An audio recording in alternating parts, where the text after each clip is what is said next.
ద్వితీయోపదేశకాండం 8వ అధ్యాయం 18వ వచనం. ఇది అందరికీ కావాలి. ఇది లేకుండా దేవుని ఎదగడం పక్కన పెట్టండి. లోకంలో దేవుని పరంగా ఎదగడం మనకు కావాలి. సో ద్వితీయోపదేశకాండం 8వ అధ్యాయం 18వ వచనం. రైట్.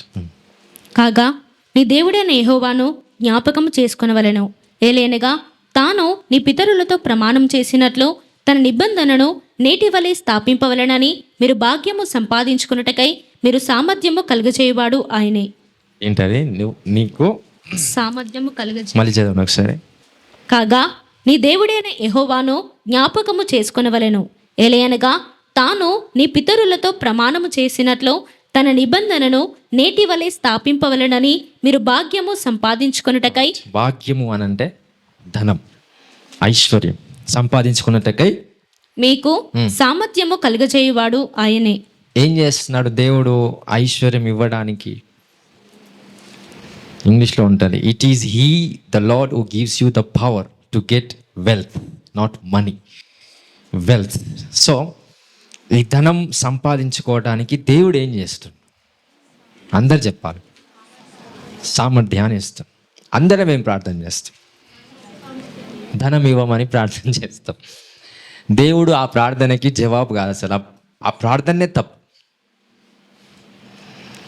దేవుడు మీ ఉద్యోగంలో మీ బాస్ ఆ డబ్బులు ఇవ్వడానికి కాదు కదా. సో గాడ్కి ఒక ప్రిన్సిపల్స్ ఉంటాయి.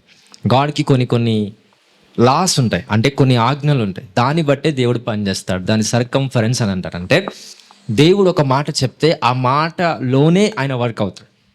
అందుకే కొన్నిసార్లు silence is best for us from God అనేది ఈ మిస్టరీ చాలామందికి తెలిస్తే యూ కెన్ గో అన్లిమిటెడ్. దేవుడు కొన్నిసార్లు నిశ్శబ్దమై ఉండటం మంచిది మన జీవితాల్లో. ఎందుకంటే మాట పలికితే మాటలోనే బంధించబడతాడు దేవుడు.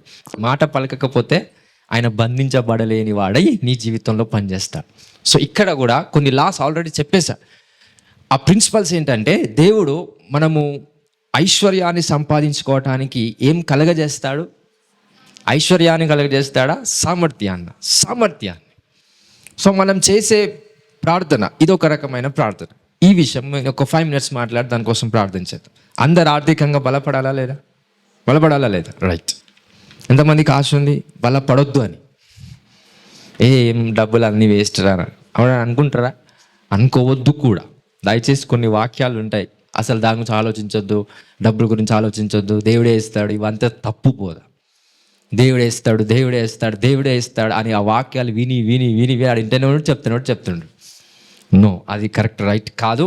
సో దేవుడు ఎగ్జాక్ట్గా స్క్రిప్చర్లో వాక్యంలో ఏం తెలియపరుస్తున్నాడు? డబ్బు గురించి, ఐశ్వర్యం గురించి, ధనాన్ని గురించి దేవుడు ఏం తెలియపరుస్తున్నాడు? సూపర్ న్యాచురల్ మనీ అది పక్కన పెట్టండి, బట్ న్యాచురల్గా ఎలా దేవుడి నుంచి మనకి ఐశ్వర్యం కలగజేయబడుతుంది. సో దేవుడు మనకి డబ్బుని ఇవ్వట్లేదు, కానీ ఏమి ఇస్తున్నాడు? డబ్బు సంపాదించడానికి సామర్థ్యాన్ని ఇస్తున్నాడు. సో దానికి ఎన్నో రకాలుగా మనం పనులు చేసుకున్నప్పుడు దానికి సంబంధించిన సామర్థ్యం మనం పొందుకున్నప్పుడే ఆ సామర్థ్యం చొప్పున మనం ఐశ్వర్యం అనేది మనం సంపాదిస్తూ వస్తాం.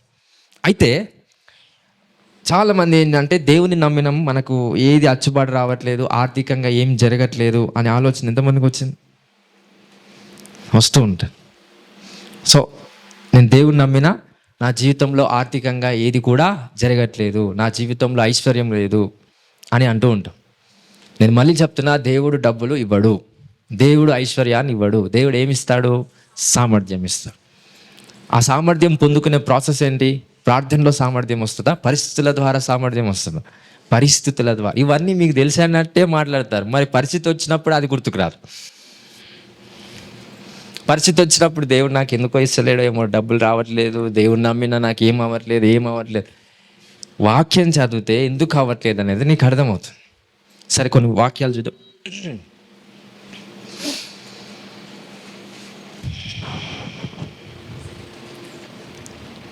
సామెతలు 10వ అధ్యాయం 22వ వచనం.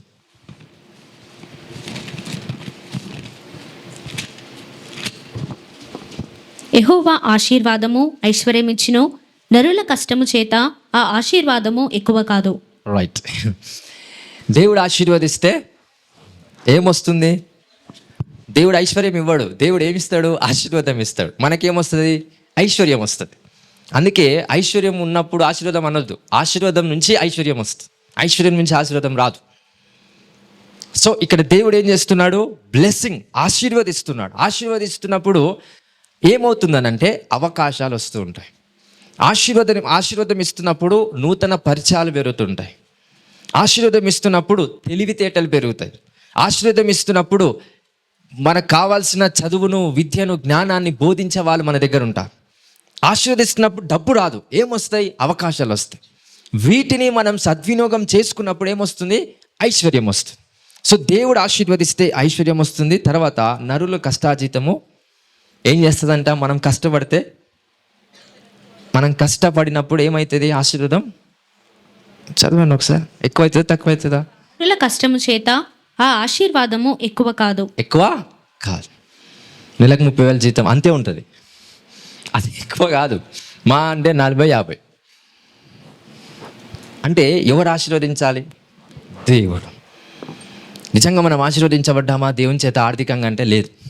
ఒకవేళ నిజంగా ఆశీర్వదించబడితే ఏమొస్తాయి? అవకాశాలు వస్తాయి. నూతన పరిచయాలు మన జీవితంలో దేవుడు కలిగిస్తాడు. నూతన రకమైన మార్గాలు తెరవబడతాయి. ఆశీర్వాదంలోకి వెళ్ళే ప్రాసెస్ని కూడా దేవుడు ఆశీర్వదిస్తాడు. Still not yet blessed, but బ్లెస్సింగ్స్లో వెళ్ళడానికి కూడా దేవుడు సహకరించి ఒక రకమైన ఆశీర్వాదం దేవుడు చూపిస్తాడు. సో దేవుడు ఆశీర్వదిస్తే ఐశ్వర్యం వస్తుంది. మనుషులు ఎంత కష్టపడినా ఆ ఫలము ఏదైతే ఆశీర్వాదం వస్తుందో అది ఎక్కువ కాదు. సో మనం కష్టపడినప్పుడు వచ్చే ఆశీర్వాదం ఏ రోజు ఎక్కువ కాదు. దేవుడు ఆశీర్వదిస్తే మన ఆస్తిపాస్తులు ఎక్కువ అవుతాయి. హల్లెలూయా, హల్లెలూయా. కష్టపడి సంపాదించి కూడబెట్టి దేవుని ఆశీర్వాదం లేకుండా లక్షలు కోట్లు సంపాదించిన వ్యక్తుల జీవితంలో ఒక్క రోగం చాలు లక్షలన్నీ పోవడానికి, ఒక్క వ్యాధి చాలు మొత్తం ఈడ్చుకోబడిపోవడానికి. ఆ ఆస్తిపాస్తులు పోవద్దంటే వాడు కష్టపడింది అనేది కాకుండా వాని జీవితంలో ఏం కావాలి? ఆశీర్వాదం కావాలి. ఎప్పుడైతే దేవుడు వాడిని ఆశీర్వదిస్తాడో నీ ఆస్తి కాపాడబడుతుంది. నువ్వు సంపాదించాల్సిన ప్రతి ఒక్క పైసా దేవుని చేత దీవించబడితే అది కాపాడబడుతుంది, భద్రపరచబడుతుంది. ఇది ఒక రకమైన మెసేజ్. ఇంకొక విషయాన్ని చూద్దాం. అదే సామెతలు 10వ అధ్యాయంలో 4వ వచనం. బద్ధకముగా పనిచేయవాడు దరిద్రుడగును, శ్రద్ధ గలవాడు ఐశ్వర్యవంతుడగును. ఇక్కడ కొంతమంది బద్ధకస్తులు ఉంటారు, మొత్తమే పనిచేయరు. ఇదో రకమైన బద్ధకస్తులు. ఈ రకమైన బద్ధకస్తులు ఏం చేస్తారు? వీళ్ళు ఏం చేస్తారు? అసలు మన దృష్టి ప్రకారంగా బద్ధకస్తులు పనిచేస్తారా? కానీ వాక్యం సెలవిస్తుంది బద్ధకస్తులు పనిచేస్తారని. ఒకసారి చదవండి ఆ వర్డ్స్. బద్ధకముగా పని చేయువాడు అంటే స్టిల్ వాడు ఏం చేస్తుండు? అంటే కొంతమంది బద్ధకస్తులు ఉంటారు కానీ పని చేయకపోతే కాదుగా, కాబట్టి చేస్తారు. సో బద్ధకంగా పని చేసేవాడు, చదవండి. బద్ధకముగా పనిచేయవాడు దరిద్రుడగును, శ్రద్ధ గలవాడు ఐశ్వర్యవంతుడగును. ఐశ్వర్యవంతులు ఎవరు అవుతారు? శ్రద్ధ, ఫోకస్. సో మనం ఏదైతే ఒక దాని మీద ఆసక్తి కలిగి ఉన్నామో దాన్ని బట్టి మనం ఐశ్వర్యవంతులు అవుతాం. బద్ధకంగానంటే శారీరకంగా మాత్రమే కాదు, ఆలోచన పరంగా కూడా మనం బద్ధకంగా ఉండొద్దు. అంటే శారీరంగా బద్ధకంగా ఉంటే ఆటోమేటికల్గా మన మనసు ఏమైపోతుంది? అయిపోతుంది. హల్లెలూయా. యాక్చువల్గా మనం ఎక్కువ ఇది దీంట్లో ఉంటారు. ఏంటంటే బాగా తిండి కానీ నిద్ర కానీ ఈ రెండు ఎక్కువ ఏ మనిషి పోతాడో వాడు బద్ధకస్తుడు అని చెప్పనక్కర్లేదు. వానికి ఈజీగా చెప్పవచ్చు, వానికి ధనం రాదు, వాడు ఐశ్వర్యం సంపాదించలేడు. ఐశ్వర్యం సంపాదించినోడు అది చేస్తే నో ప్రాబ్లం, అర్థమైందా? కోట్లు ఆస్తున్నోడు ఆ బద్ధకంగా ఉన్న నో ప్రాబ్లం. కానీ బద్ధకంగా ఉన్నోడు కోట్లు సంపాదించకముందు, లక్షలు సంపాదించకముందు ఎవడైతే బద్ధకంగా ఉంటాడో వాడు ఎప్పుడు సంపాదించలేడు. ఆ బ్యాచ్ అంతా మనమే ఉంటాం నాకు తెలుసు. సో దయచేసి వాటిని జయించాలంటే నెక్స్ట్ వర్డ్ చదవండి ఒకసారి. వేసవి కాలమున కూర్చువాడు బుద్ధిగల కుమారుడు, కోత కాలమందు నిద్రించువాడు సిగ్గుపరచు కుమారుడు. వేసవి కాలమున చదవండి. కాలమున కూర్చువాడు బుద్ధిగల కుమారుడు. కోతకాలమందు నిద్రించువాడు సిగ్గుపరచు కుమారుడు. సో ఏ కాలమున ఏది కూర్చాలో, ఏ కాలమున ఏం చేయాలో ప్రతిదీ జ్ఞానం కలిగి మనం నడుచుకున్నప్పుడు ఐశ్వర్యం అనేది ఇవ్వబడుతుంది. సో వన్స్ అగైన్ నేను చెప్తున్నాను, ప్రార్థనకు డబ్బు రెస్పాండ్ అవ్వదు. మళ్ళీ చెప్తున్నా, మనం చేసే ప్రార్థనలకు డబ్బు ఆకర్షించబడదు. డబ్బు దేనికి ఆకర్షించబడుతుంది అని అంటే దేవుని ఆశీర్వాదానికి, రెండోది దేవుని జ్ఞానానికి. మనలో జ్ఞానం ఉన్నా, దైవ ఆశీర్వాదం ఉన్నా డబ్బు ఆకర్షించబడుతుంది. అర్థమవుతుందా? ఒకవేళ బద్ధకంగా మనం ఉంటే దేవుడు ఫస్ట్ ఆశీర్వదించాడు, రెండోది జ్ఞానం ఇవ్వడు. బద్ధకంగా లేకుండా కష్టపడుతూ ఏదో ఒకటి చేయాలిరా దేవుని కోసం, కుటుంబం కోసం, సొసైటీ కోసం చేయాలని కష్టపడుతూ తిరుగుతూ ఉంటారు. స్వార్థం లేకుండా యథార్థంగా అట్టి వారి మీద దేవుని ఆశీర్వాదం వస్తుంది. డబ్బు వానికి ఆకర్షించబడుతుంది. మళ్ళీ అది సంపాదించటం కోసము వాడికి ఏం కావాలి? సామర్థ్యం కావాలి. హల్లెలూయా. సో ప్రార్థన చేసినప్పుడు ప్రతి ఒక్కరు ఇది గుర్తుపెట్టుకోండి, ఎవరైనా డబ్బుల కోసం ప్రార్థిస్తే దేవుడు డబ్బులు ఇవ్వడు. ఏమి ఇస్తాడు? సామర్థ్యం ఇస్తాడు. సామర్థ్యం వస్తున్నప్పుడు మనందరి జీవితంలో ఏం కలుగుతాయంటే శ్రమలు, కష్టాలు కలుగుతాయి. హల్లెలూయా. అందరికి అర్థమవుతుందా? ఎక్కడో ఉన్నోడు పరిచయం కావాలంటే నువ్వు అక్కడికి వెళ్ళాలి. అక్కడికి వెళ్ళాలంటే మధ్యలో ఎంతమందిని కలవాలా? ఒక గొడవ ద్వారా కలవచ్చు, ఒక యాక్సిడెంట్ ద్వారా కలవచ్చు, అన్ని మంచి ద్వారానే కలవచ్చు అని అనుకోకండి, చెడు ద్వారా కూడా కలవచ్చు. ఏ ప్రాసెస్ని దేవుడు ఉపయోగించేది మనకి తెలియదు. ఆ వ్యక్తి మనకు పరిచయం కావాలి, అది టార్గెట్ దేవుంది. ఆ వ్యక్తి పరిచయం కావడానికి దేవుడు ఎన్ని వేస్ని ఉపయోగిస్తాడో తెలియదు. కానీ కష్టపడుతున్నప్పుడు అక్కడ టార్గెట్ దగ్గరికి వెళ్ళడానికి నీకు శక్తి ఉన్నట్టే. బద్ధకంగా ఉండి అక్కడనే ఉన్నామనుకోండి, ఆ వ్యక్తిని కలుస్తామా? ఆ టార్గెట్ దగ్గరికి వెళ్తామా? లేదు. సో అందుకే దేవుడు ఏది చేసినా సామర్థ్యం ఇచ్చి ఐశ్వర్యాన్ని ఇస్తాడు. హల్లెలూయా. సో మనం సంఘంలో అందరం బ్లెస్ అవ్వాలా లేదా? అవ్వాలి. అందరు కూడా ఐశ్వర్యవంతులు అవ్వాలా లేదా? అవ్వాలి. హల్లెలూయా. మూడోది వచ్చేసి ఏంటంటే అదేంటి, మలాకీలో ఉంటుంది, 10వ భాగము సంథింగ్ 5th అధ్యాయం అనుకుంటా, చదవండి అది. మందిరంలో మలాకి 3 దాని రెవల్యూషన్ ఈరోజు మీకు చెప్తాను, బాగా గుర్తుపెట్టు. 8 నుంచి. మానవుడు దేవుని యొద్ద దొంగిలునా? అయితే మీరు నా యొద్ద దొంగిలితిరిది. దేని విషయంలో మేము నీ యొద్ద దొంగిలితమని మీరు అందరు 10వ భాగమును ప్రతిష్టార్పణలను ఇయ్యక దొంగిలితిరి. ఈ జనులందరూ నా యొద్ద దొంగిలిచునే ఉన్నారు. మీరు శాపగ్రస్తులై ఉన్నారు. నా మందిరంలో ఆహారముండునట్లు 10వ భాగం అంతయు మీరు నా మందిరపు నిధిలోనికి తీసుకొని రండి. దీన్ని చేసి మీరు నన్ను శోధించినెడలా నేను ఆకాశపు వాకిండ్లను విప్పి పట్టజాలనంత విస్తారముగా దీవెనలు కుమ్మరించేదనని సైన్యములకు అధిపతియగు యెహోవా సెలవిచ్చుచున్నాడు. రైట్. ఇలాంతా ఏందంట? దొంగలు. ఆ దొంగలు ఏం చేస్తున్నారు? ఏం దోచుకుంటున్నారు? 10వ వంతు. అంటే దేవునికి ఇవ్వాల్సిన 10వ వంతు ఏదైతే ఉందో, అంటే నీ కష్టంలో సంపాదించిన 100 రూపాయల్లో 10 రూపాయలు ఏం చేయాలి? నువ్వు దేవుడికి ఇవ్వాలి అని నేను చెప్పట్లేదు, ధర్మశాస్త్రం చెప్తుంది. బట్ మిగతా కొన్ని చెప్తాను, వినండి. దాని ఎగ్జాక్ట్ రెవల్యూషన్ చెప్తాను. సో 10వ వంతు ఎవడైతే చెల్లిస్తాడో, చెల్లించి ఏం చేయాలంటే దేవుణ్ణి శోధించడం. అంటే నేను ఇచ్చిన ప్రభా నాకు ఇవ్వు, నేను ఇచ్చిన అంటే ప్రార్థన పరంగా మనం చేసిన క్రియ పరంగా శోధించాలి. శోధిస్తే దేవుడు ఏం చేస్తాడంట? ఆకాశ ద్వారాలు విప్పుతాడా? ఆకాశ వాకిలు విప్పుతాడా? వాకిల్ అంటే ఏంటిది చెప్పండి?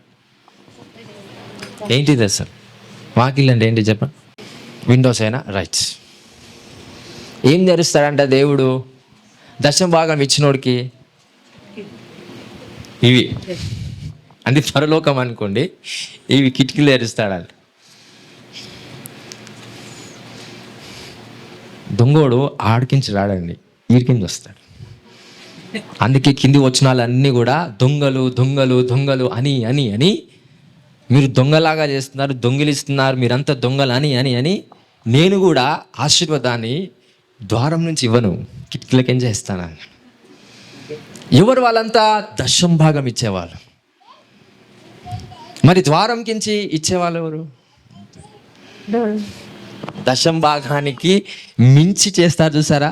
దేవుడు అంటే పిచ్చి, దేవుడు అంటే ప్రేమతో దశంభాగం అనేది ఆలోచించకుండా కొంతమంది నిజంగా ఎట్లా ఇస్తారంటే 53,000 రూపాయల శాలరీ వస్తే 53,518 రూపాయలు శాలరీ పడుతుంది. దానికి ఎగ్జాక్ట్గా 10% క్యాలిక్యులేట్ చేస్తారు. ఎంత వస్తుంది? 5,030 రూపాయల సంథింగ్, ఇంకా చిల్లర ఏదో సంథింగ్ వస్తుంది, 32 రూపాయలు ఏదో వస్తుంది. దాన్ని కూడా తీసి ఎగ్జాక్ట్ వెయిట్కి పెడతారు. అంటే నేను ఎందుకు చెప్తున్నానంటే ఇవన్నీ విషయాలు, దేవుణ్ణి ప్రేమించండి. దేవుని దగ్గర ఒకటి ఇచ్చి మనం ఆశించటం కాదు. దేవుని ప్రేమించినప్పుడు ఏదైనా దేవుని కోసం చేస్తాం. సో పాత నిబంధన ధర్మశాస్త్ర ప్రకారంగా మనం 10వ వంతు ఇస్తాం. కొత్త నిబంధన యేసుప్రభు ఏం చెప్పాడో తెలుసా? యవనస్తుడితోని అన్నీ బాగానే చేస్తున్నావు కానీ లాస్ట్ ఒకటి ఉందని అంటాడు, నీ ఆస్తంతా ఇచ్చేసేయి, అప్పుడు నువ్వు దేవుని రాజ్యంలో ప్రవేశిస్తావు. ఇది యేసు ప్రభు చెప్పిన ఆజ్ఞ. మోషే చెప్పిన ఆజ్ఞ ఏంటి? 10. అప్పుడు యేసు ప్రభు చెప్పిన ఆజ్ఞ నువ్వు పాటిస్తే ఎక్కడి నుంచి ఆశీర్వాదాలు వస్తాయంట? డైరెక్ట్ డోర్,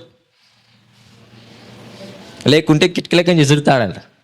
అది కూడా ఎట్లా? పట్టజాలనంత, అంటే ఈజీగా పట్టవచ్చు కిటికీలకని విసురితే. హల్లెలూయా, హల్లెలూయా.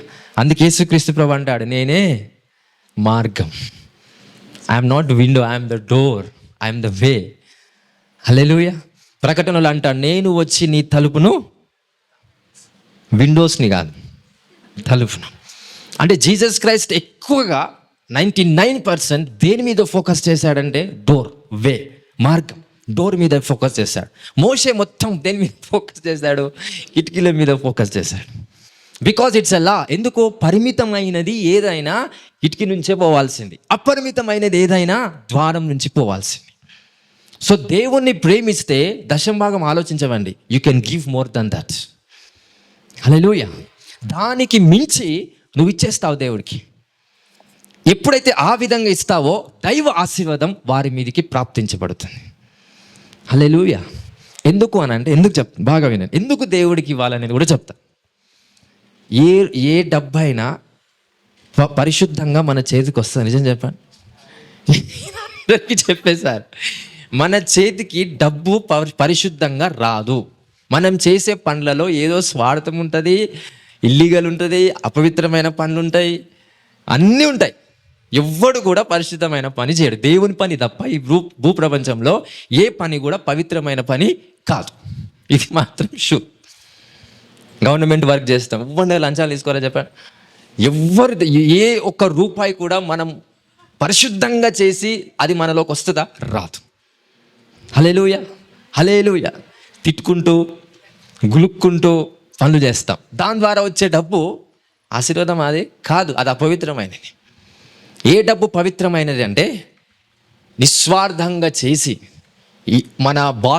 మన బాస్ని ఘనపరుస్తూ, ఇక్కడ ఉంది వాక్యంలో, మన ప్రభుత్వం చేయువారు, నీ పైన ఉన్న వారిని నువ్వు ఘనపరచాలి. వాళ్ళందరినీ ఘనపరుస్తూ ఎవరు చేస్తారు చెప్పండి? ఎవరు చేయలేరు. So every money is non holy. అన్నిటి కూడా పరిశుద్ధమైన డబ్బు కాదు. మన చేతికి వచ్చే ప్రతిదీ అపవిత్రమైనది కనుక దేవుడికి ఎప్పుడైతే మనం ఇస్తామో మిగతా 90, 80, 70% ఏమైపోతుంది? పరిశుద్ధమైన డబ్బుగా మార్చబడుతుంది. హల్లెలూయా. ఈ ఒక్క విషయాన్ని బాగా గుర్తుపెట్టుకోండి. ఎందుకంటే సాతానుడు అదే అడిగాడు యేసు ప్రభుతో, ఏమనంటే, నువ్వు నాకు ఏమిస్తావు? రొట్టెనివ్వు. నేను నీకేమిస్తా? రాయిని ఇస్తా. నీకు ఇచ్చిన రాయిని నువ్వేం చేయాలి? రొట్టెగా మార్చి ఏం చేయాలి? నాకు ఇవ్వు. Don't eat, you have to give to me. దాని ట్రాన్సాక్షన్ అని అంట, స్పిరిచువల్ ట్రాన్సాక్షన్ అనే అంట. సో దేవుడు అదే అడుగుతున్నాడు. మీరు సంపాదించిన దాంట్లో నుంచి అందరు అపవిత్రంగానే ఆ డబ్బు మీ చేతిలో ఉంది కనుక ఆ డబ్బు కాస్త అంటే 2-3% కాదు, మినిమం 10, దానికి మించి చేస్తావా? అంత లెవెల్ ఆఫ్ హోలీనెస్ అనేది మీ ఆర్థిక పరమైన జీవితంలోకి దేవుడు పంపిస్తాడు. ఎప్పుడైతే దానికి మించి మనం చేస్తూ ఉంటామో ఆశీర్వాదం అనేది మన జీవితంలో దేవుడు ఇస్తాడు. ఆశీర్వాదం వస్తే పరిచయాలు పెరుగుతాయి, ఆశీర్వాదాలు వస్తే కాంట్రాక్ట్స్ పెరుగుతాయి, ఆశీర్వాదాలు వస్తాయి, ప్రమోషన్స్ పెరుగుతాయి, అన్ని రకాలుగా దేవుడు దీవిస్తూ వస్తాడు. హల్లెలూయా. మరి కిటికీ నుంచి వచ్చే దీవెనలు కావాలా, ద్వారం నుంచి వచ్చేది కావాలా? ఎవరు తెలుసు? ఎవరి నిర్ణయం ఉంది ఇప్పుడు? మీ నిర్ణయమే. అందుకే ఏ రోజు కూడా నేను దశంభాగం గురించి మాట్లాడాను. ఎందుకనంటే కిటికీ నుంచి వచ్చే ఆశీర్వాదాలు నాకొద్దు, సంఘానికి వద్దు. ఎక్కడి నుంచి రావాలి మనందరికీ బ్లెస్సింగ్స్? అంతే. అందుకే కొలత కొలవకండి. కొలత కొలిస్తే దేవుడు కొలిచిస్తాడు. కొలత లేకుండా ఇస్తే కొలత లేకుండా దేవుడు ఇస్తాడు. అందరికి అర్థమవుతుందా? ఎవరి జీవితంలో ఒకసారి చెప్పాను కదా, యాకోబా ఆయన ఆస్తి ఎంత అయిందంట? కొలువలేనంతగా అయిపోయిందంట ఆయన డబ్బు. ఎందుకు? కొలువలేనంతగా ఇచ్చాడు దేవునికి కాబట్టి. మనం ఏం చేస్తాం? కొలిసి ఇస్తాం. ఇంటి ఇవ్వాలి 10వ వంతు కొలిసి ఇస్తాం. కాబట్టి అక్కడి నుంచి కూడా కొలిసే ఇవ్వబడుతుంది. హల్లెలూయా. ఎక్కడుంది ఆ వాక్యం అంటే ఐ థింక్ మత్తయి సువార్త 7వ అధ్యాయంలో ఉంటుంది అనుకుంటా. ఏ కొలతతో మీరు కొలుస్తారో అదే కొలతతో కొలవబడతారని అంటాడు. అదే అనుకుంటున్నాను నేను. మత్తయి 7వ అధ్యాయం రైట్ 2వ వచనం. మీరు తీర్చు తీర్పు చొప్పుననే కాదు దాని తర్వాత ఉంది. మీరు కొలుచు కొలతో చొప్పుననే మీకును కొలవబడును. రైట్. మీరు కొలుచు చొప్పుననే మనకు కూడా కొలవబడతారు. అదే హల్లెలూయా. అందరికి అర్థమవుతుందా ఈ వాక్యం? సో ఇది 3వ డైమెన్షన్. సో అందరం ప్రార్థన చేద్దాం. ప్రతి ఒక్క వ్యక్తి సంఘంలో ఆర్థికంగా ఆశీర్వదించబడాలి. ఏ ఒక్కరు కూడా బలహీనంగా ఆర్థిక పరంగా ఉండొద్దు. అందరు బ్లెస్ అవ్వాలని ఉందా లేదా? నేనే బ్లెస్ అవ్వాలని ఉందా? ఎవరున్నారు అట్లా నేనే ఆశీర్వదించబడాలని? ఒకవేళ అలా ఉంటే నీ కోసం ప్రార్థన చేస్తా. మీరు శాపంలో ఉన్నారు కాబట్టి. సో ఏమనే ఆలోచన రావాలి మనందరికీ? సంఘంలో అందరూ ఆశీర్వదించబడాలి. జ్ఞానం కావాలి. దేవుడు చెప్తున్న ప్రతి ఇన్స్ట్రక్షన్స్, ప్రిన్సిపల్స్ కావాలి. కొన్ని పరిచయాలు పెరగాలి. కొన్ని స్కిల్స్ నేర్చుకోవాలి. సామర్థ్యాన్ని ఎప్పుడైతే మనం పొందుతామో ఆశీర్వాదం సామర్థ్యానికి ఇవ్వబడుతుంది, నీకు కాదు. సామర్థ్యానికి ఆకర్షించబడుతుంది. అది అన్యజనుల మధ్యలో ఆ సామర్థ్యం వాళ్ళు సంపాదించుకున్నారు కనుక దేవుని ఆశీర్వాదం వాళ్ళకు ఆకర్షించబడుతుంది. ఈరోజు నీకు నాకు సామర్థ్యం ఉంటే దైవ ఆశీర్వాదం, ఐశ్వర్యము నీకు ఆకర్షించబడుతుంది. హల్లెలూయా, హల్లెలూయా. అందరికి అర్థమవుతుంది కదా? లాస్ట్ ఏంటంటే స్పిరిచువల్ విషయంలో డబ్బును ఉపయోగించొద్దు. ఆత్మీయ విషయంలో దేవుని పరంగా డబ్బును ఉపయోగించడము అని అంటే ఏంటంటే,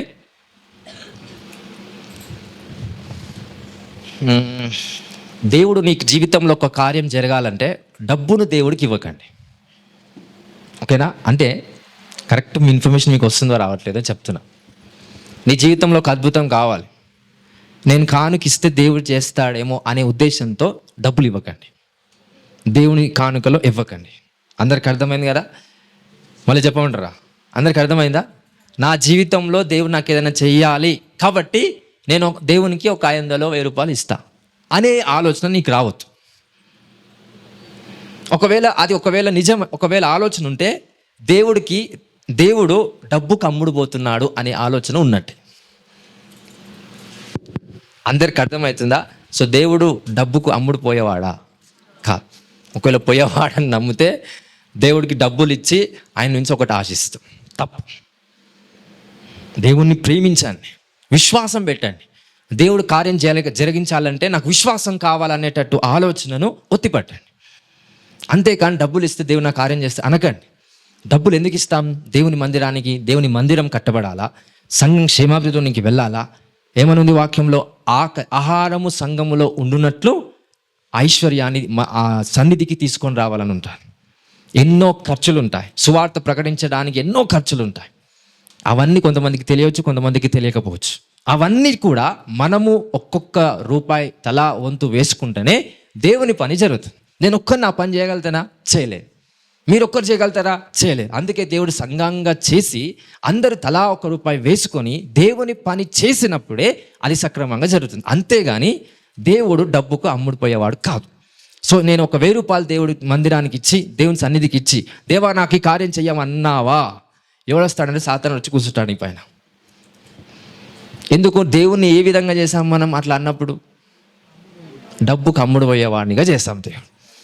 ఎందుకంటే గవర్నమెంట్ వాళ్ళకు లంచాలు ఇచ్చి వానికి లంచాలు, ఈ లంచాలు అందరికి ఇచ్చి దేవుని గుడిస్తున్నాం. లాస్ట్కి ఈ లంచం దేవుడికి ఇస్తే కార్యం నాకు జరిగిస్తాడని.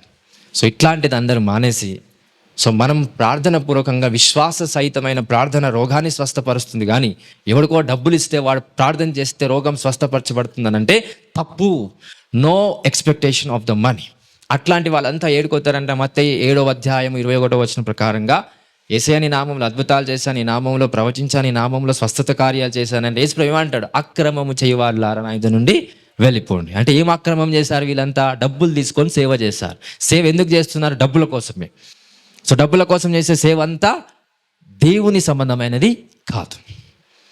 సేవ దేనికోసం చేయాలి? ఆత్మరక్షణ కోసం. ఆత్మలన్నీ రక్షించబడాలని, దేవుని రాజ్యం కట్టాలని ఉద్దేశంతో సేవ చేయాలి.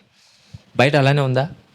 100% పోలిస్తే 95% మంది ప్రజలు, సేవకులు దేనికి ఆకర్షించబడ్డారు? డబ్బు. అది లేకుండా సేవ అవ్వదు అనేది వాస్తవం, కానీ అది ఉంటేనే సేవ అవుతుంది అనేది మాత్రం నిజం కాదు. సో డబ్బు లేకుండా నేను అసలు బ్రతకలేను అనేటట్టుగా మనుషులు తయారైపోయి ఎక్కడి నుంచి సంపాదిస్తున్నారు? దేవుని పేరు చెప్పి డబ్బులు సంపాదిస్తున్నారు. అది తప్పు, అది శాప సంబంధమైనది. సో దయచేసి మనము అలాంటి వాళ్ళ పరిచయమైన అలాంటి వాళ్ళలోకి వెళ్ళినా మనం జాగ్రత్తగా ఉండేటట్టుగా మన ప్రయత్నం మనం చేయాలి. తర్వాత ఏ ఒక్కరు కూడా మీ విశ్వాసాన్ని అమ్ముకోకండి డబ్బులతో. మీ విశ్వాసముగానే ఉండేటట్టుగా చేసుకోండి. హల్లెలూయా. అందరికి అర్థమవుతుందిగా? కృతజ్ఞతగా, అరే దేవుడు నాకు ఈ జాబ్ ఇచ్చాడు, దేవుడు నాకు ఈ కార్యం చేశాడు, థ్యాంక్ యూ జీసస్ అనేటట్టుగా ఉన్నప్పుడు దేవునికి ఒక కానుక ఇస్తాం. ఎందుకు అని అంటే ఆ కానుకతో మందిర పనులు కానీ ఇంకేదైనా కానీ చేయగలగడానికి సంఘము ఆలోచన కలిగి ఉంటుంది. హల్లెలూయా, హల్లెలూయా. అందరికీ వాక్యం అర్థమైందా? సో ఏమని ప్రార్థన చేద్దాం మరి? సంఘం 4 టాపిక్స్ చెప్పారు. ఆర్థికపరమైనది. సంఘంగా ఉన్న ప్రతి ఒక్కరూ బద్ధకస్తులుగా ఉండొద్దు. దేవుని ఆశీర్వాదము ఐశ్వర్యాన్ని కలగజేస్తుంది. ఫస్ట్ ఏంటి? దేవుని శక్తి. దేవుడు ఏం చేస్తాడు? సామర్థ్యాన్ని ఇస్తాడు. ఒకటోది రాసుకోండి, దేవుడు సామర్థ్యాన్ని ఇస్తాడు. ఏం రావడానికి కోసం? ఐశ్వర్యం రావటం కోసం. రెండోది వచ్చేసి బద్ధకంగా ఉండకుండా మన మనస్సును, మన శరీరాన్ని యాక్టివ్ ఉండేటట్టుగా చూసుకోవాలి. దేవుని వాక్యం సెలవిస్తుంది. మూడోది వచ్చేసి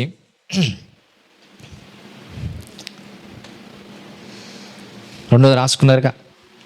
ఫస్ట్ దేవుని శక్తి మనకు కావాలి, అంటే సామర్థ్యం కావాలి. రెండోది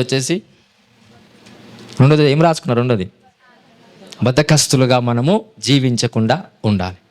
మూడోది వచ్చేసి దశమ భాగం ఇవ్వాలా దేవునికి. దశమ భాగం ఇస్తే ఏమవుతుంది? దేవుని దీవిస్తాడు. ఎట్లకించి వస్తాయి? కిటికీలకించి వస్తుంది.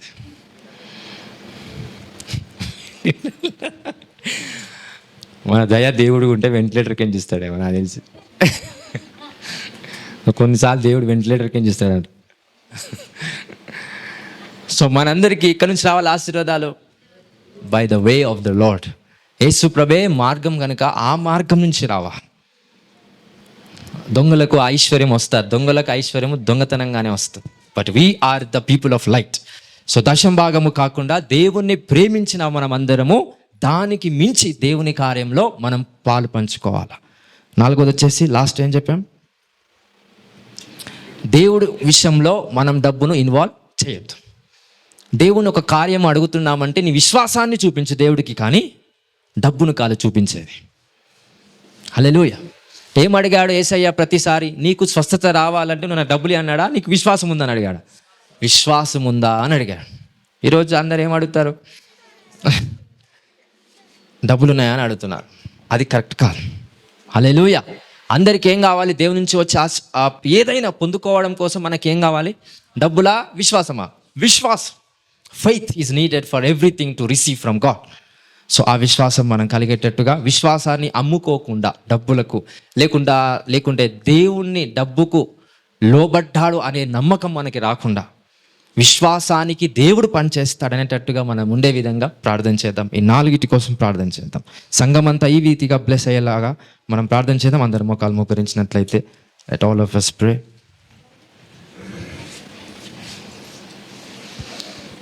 ఇవన్నిటిని గుర్తుపెట్టుకొని దయచేసి ఏ ఒక్కరు కూడా మర్చిపోకుండా ప్రార్థన అయిపోయిన తర్వాత ఈ వాక్యాన్ని మరలా ధ్యానించేటట్టుగా ప్రార్థన చేద్దాం. Thank you Holy Spirit. Father, we bless your holy name. We magnify you, Jesus. We glorify you, Jesus. తండ్రి, నజరేయుడైన యేసుక్రీస్తు నామమున మేమందరము ఆశీర్వదించబడటం నీ చిత్తమయ్యా. సంఘంలో ప్రతి ఒక్కరు ఆర్థికంగా బలపరచబడటం నీ చిత్తం. ఆర్థికంగా లేకపోతే నీ గొప్పతనాన్ని మేము లోకస్తులకు చూపించలేము. ఆర్థికంగా లేకపోతే నీ మందిరము యొక్క పనులు మేము చేయలేమయ్యా. నీ సువార్త మేము సరిగా చేయలేము. కాబట్టి ఆర్థికంగా మమ్మల్ని దీవించండి. సంఘంలో ఉన్న ప్రతి ఒక్కరు ఆర్థికపరమైన ఆశీర్వాదాల చేత వారు నింపబడినట్లు ప్రార్థిస్తున్నాం. యేసుక్రీస్తు నామంలో వారికి సామర్థ్యము వారికి కలుగునుగాక. సంఘంలో ఉన్న ప్రతి ఒక్కరికి ఐశ్వర్యాన్ని సంపాదించే సామర్థ్యం కలుగునుగాక. రెండోది ప్రభువా, ఏ ఒక్కరు బద్ధకంగా పని చేయకుండా, బద్ధకస్తులుగా ఆలోచించక, స్త్రీలు కావచ్చు, పురుషులు కావచ్చు, డబ్బు విషయమే కాక ఏ పని విషయమైనా బద్ధకంగా ఉండకుండా సహాయం చేయండి. బద్ధకస్త సంబంధమైన ఆత్మను యేసుక్రీస్తు నామములో పాతంలో బంధిస్తున్నాను. I bind that spirit in hell in the name of Jesus. ఏ ఆలోచన మీరు పుట్టిస్తున్నారో దాని విషయంలో కష్టపడే తత్వాన్ని దయచేయండి. ఏ జ్ఞానాన్ని మీరు మాకు ఇస్తున్నారో ఆ జ్ఞానాన్ని శరీరకంగా అమలు చేయడానికి కష్టపడే మనస్సు ఇవ్వండి ప్రభువా. బద్ధకంగా ఉండే మనస్సు తొలగించండి. ఈ బద్ధక తత్వాన్ని మా నుంచి తొలగించి ఆ లేజీ స్పిరిట్ని మా చేతుల నుంచి వదిలిపోయేలాగా మేము ఆజ్ఞాపిస్తున్నాం. మా చేతు నుంచి, మా కాళ్ళ నుంచి అది వెళ్ళిపోయేలా మేము ప్రార్థిస్తున్నాం. మా చేతులకు యుద్ధం ఎలా చేయాలో నేర్పించండి. మా పాదములకు ఐశ్వర్యాన్ని ఎలా సంపాదించాలో నేర్పించండి. పరిశుద్ధాత్ముడా, పరిశుద్ధాత్ముడా, పరిశుద్ధాత్ముడా, సంఘంలో ఉన్న ప్రతి ఒక్కరు ఈ రీతిగా ఎవ్వరు కూడా బద్ధకస్తులుగా ఉండకుండా అందరూ కూడా తండ్రి ఐశ్వర్యవంతులుగా ఉండునట్లుగా సహాయం చేయమని ప్రార్థిస్తున్నాం. Holy Spirit, deliver your people from that spirit. I command spirit of laziness be casted out in the name of Jesus. ప్రతి స్పిరిచువల్ ప్రాబ్లమ్స్ అన్ని తొలగించమని ప్రార్థిస్తున్నాం. తండ్రి, నీపై ఉన్న ప్రేమను బట్టి ఆర్థికంగా నీ మందిరానికి ఇవ్వాలి, కానీ దశమ భాగం అనే పేరుతో నీ మందిరాన్ని పరిమితం చేయొద్దయ్యా. దశమ భాగం అనే కొలతతో నిన్ను పరిమితం చేయొద్దు. ఆ కొలత నాకు వద్దయ్యా. నా ప్రేమతో నిన్ను కొలుస్తాను. డబ్బును బట్టి నిన్ను కొలవను, నాకొచ్చే జీతాన్ని బట్టి నేను కొలవను, కానీ నా ప్రేమను బట్టి నిన్ను కొలుస్తాను, విశ్వాసాన్ని బట్టి కొలుస్తాను. ఈరోజు తండ్రి, దశభాగం అనే ఆ ఖర్చులో బంధించబడకుండా నీ ప్రేమ అనే ఆశీర్వాదంలో బంధించబడాలా. ప్రేమతో నా ఐశ్వర్యాన్నితో నిన్ను అలంకరించాలి. ప్రేమ ద్వారా నాకొచ్చే ఆస్తి ఐశ్వర్యముతో నీ నామాన్ని అలంకరించాలి ప్రభువా. అన్య జనుల మధ్య ఏ నామమైతే దూషించబడుతుందో అదే నామము ఈరోజు మాకొచ్చిన ఐశ్వర్యముతో అలంకరించబడాలి ప్రభువా. Let the name of Jesus B glorified. అట్టి కృప మీ సంఘంలో ఉన్న ప్రతి ఒక్కరికి కలుగునుగాక అని ప్రార్థిస్తున్నాం. ఈరోజు తండ్రి, అటు ఆశీర్వాదాలకు కావాల్సిన అవకాశాలు ప్రకటిస్తున్నాం. నూతన పరిచయాలు ప్రకటిస్తున్నాం. నూతన విధమైన మనస్తత్వం ప్రకటిస్తున్నాం. నూతన ఆలోచనలు ప్రకటిస్తున్నాం. నూతన సామర్థ్యం ప్రకటిస్తున్నాం. ఈరోజు తండ్రి, పలికిన ప్రతి మాట ద్వారా, మేము చేస్తున్న ప్రార్థనల ద్వారా సంఘంలో ఉన్న ప్రతి ఒక్కరికి ఆర్థికపరమైన ఆశీర్వాదం ప్రకటిస్తున్నాం. ఏ ఒక్కరు కూడా తండ్రి వారికి వచ్చే డబ్బుతో నిన్ను, నీ నామాన్ని కొలవకుండా విశ్వాసంతో నిన్ను కొలిచే విధంగా ప్రార్థిస్తున్నాం. ఏ ఒక్కరు కూడా ప్రభా, మీ డబ్బులు ఇస్తే నువ్వు ఆశీర్వదిస్తావనే మాట రాకుండా సహాయం చేయండి. నువ్వు డబ్బుడు కమ్ముడు పోయే దేవుడువు కాదయ్యా. మా విశ్వాసానికి లోబడిన దేవుడు అయి ఉన్నావు. కాబట్టి మా విశ్వాసం మాత్రమే మీకు చూపించాలి, కానీ మేము సంపాదిస్తున్న డబ్బులు కాదయ్యా మీకు చూపించింది. ఈరోజు నీ ఒక ప్రేమ మాపై ఉంది కనుక మమ్మల్ని క్షమించారు.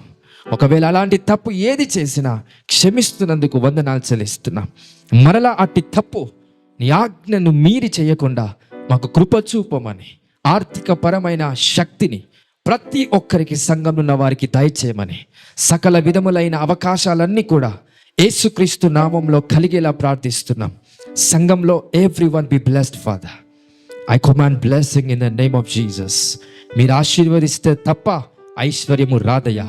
మేము కష్టపడితే ఆశీర్వాదం ఎక్కువ కాదు, మేము కష్టపడితే ఐశ్వర్యము ఎక్కువ కాదు. దేవా, నువ్వు దీవిస్తే తప్ప మీరిచ్చే ఐశ్వర్యం ఎక్కువ అవుతుందయ్యా. I want my blessings to go first. Let the money be uncountable in the name of Jesus Christ. Let the money be uncountable in the name of Jesus Christ. లెక్కింప సఖ్యము కాని ఐశ్వర్యము మీరు ఇస్తారని వాగ్దానం చేసి ఉన్నారు. అదే ఐశ్వర్యము మీ సంఘానికి దయచేయండి, మీ సంఘ ప్రజలకు ఇవ్వండి. అపరిమితమైన ఐశ్వర్యము, లెక్కింప కానిది ఐశ్వర్యము, in the mighty name of Jesus. అట్టి ఐశ్వర్యము మీ ప్రజలకు దయచేయండి. అబ్రహాము ఐశ్వర్యాన్ని కుమ్మరించండి, కొరేషు ఐశ్వర్యాన్ని విడుదల చేయండి. Holy Spirit give them blessing, give them blessing O Father, give them your blessing Father. వీరిని దీవించండి ప్రభా, సంఘంలో ఉన్న వారందరినీ దీవించండి, దీవించండి. Bless them, bless them, bless them, bless them, bless them. Give them ability, సామర్థ్యం వారికి దయచే లార్డ్, సామర్థ్యం వారికి దయచేయండి. సామర్థ్యము లేక ఐశ్వర్యము ఎంతో మంది కోల్పోతున్నారు. ఈరోజు సామర్థ్యం ఇవ్వండి. కష్టపడే తత్వం, బద్ధక సంబంధమైన ఆత్మ నుంచి విముక్తి, విడుదల, లేజీ స్పిరిట్స్ నుంచి విముక్తి ప్రకటిస్తూ deliverance I command in the mighty name of Jesus Christ, in the mighty name of Jesus, in the mighty name of Jesus Christ. విముక్తి నేను ఆజ్ఞాపిస్తున్నాను. కష్టపడే తత్వంలోకి ప్రతి ఒక్కరు వచ్చి నీవు ఇచ్చే ఐశ్వర్యాన్ని తెలుసుకునేటట్టుగా, సంపాదించుకునేటట్టుగా సామర్థ్యం ప్రకటిస్తున్నా. Abilities father in the name of Jesus Christ. I thank God for this grace. నీ నామానికి మహిమ కలుగునట్లు మమ్మల్ని అందరినీ ఆర్థిక పరంగా దీవించినందుకు వందనాలు చెల్లిస్తూ, మహిమ ఘనత ప్రభావములు ఆరోపిస్తూ, యేసుక్రీస్తు శక్తివంతమైన నామములో ప్రార్థించి పొంది ఉన్నాం తండ్రి. ఆమేన్, ఆమేన్, ఆమేన్.